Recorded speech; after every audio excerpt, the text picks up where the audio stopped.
Between the sheets of destiny. The first encounter between Valeria and Alejandro was not precisely the beginning of a conventional romantic story. It was a clash of bodies. Literally.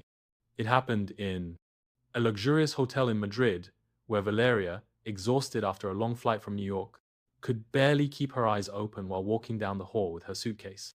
She didn't see the man coming. Eleto y de porte elegante que doblaba la esquina con una copa de vino en la mano. The impact was inevitable. God, she exclaimed, falling backward as the suitcase slid across the floor.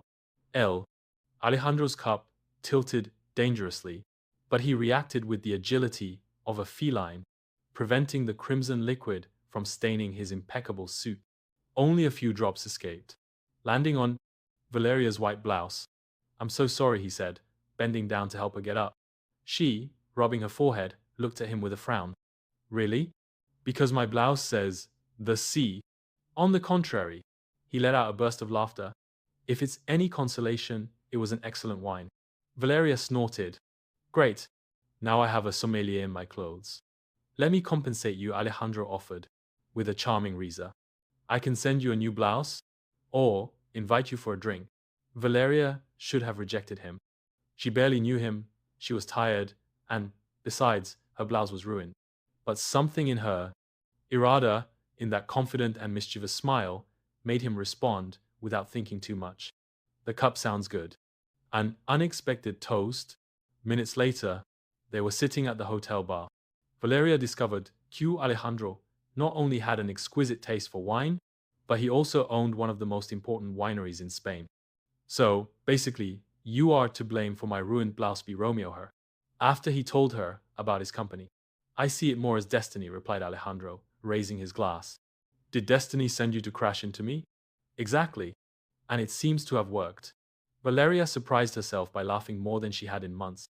The conversation flowed with unexpected ease, as if they had known each other all their lives. When the clock struck the half, last night, she felt a pang of sadness. "I think I should go. Or you could stay a little longer." His voice was a deep whisper that made her shiver. There was something dangerous in the way he looked at her, rather as if he already knew that she couldn't resist.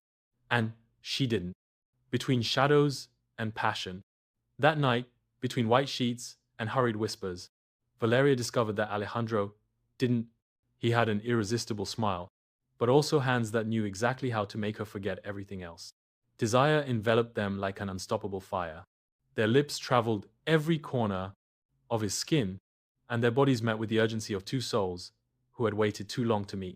When the dawnlight filtered through the curtains, Valeria knew that I had made a mistake.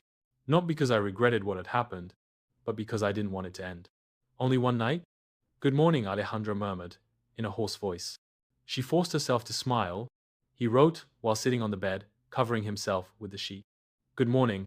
He observed her silently before speaking. "You're not the type to do this, are you?" Valeria shook her head. "No, I neither," he confessed, and his sincerity disarmed her.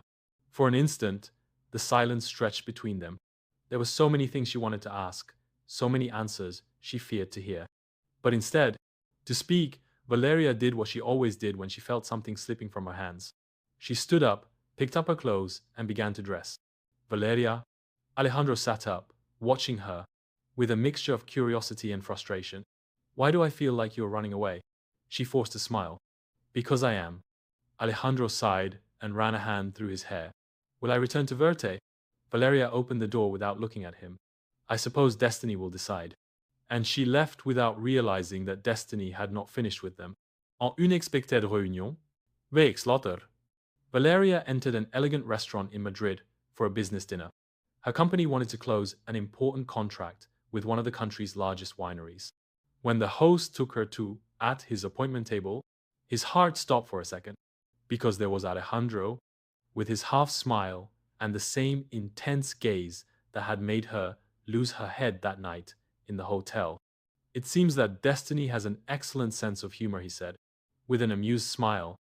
Valeria, unable to contain her laughter, sat down in front of him and took the menu.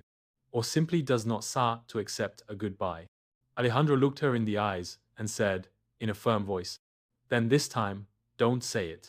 And at that moment, Valeria knew she was lost.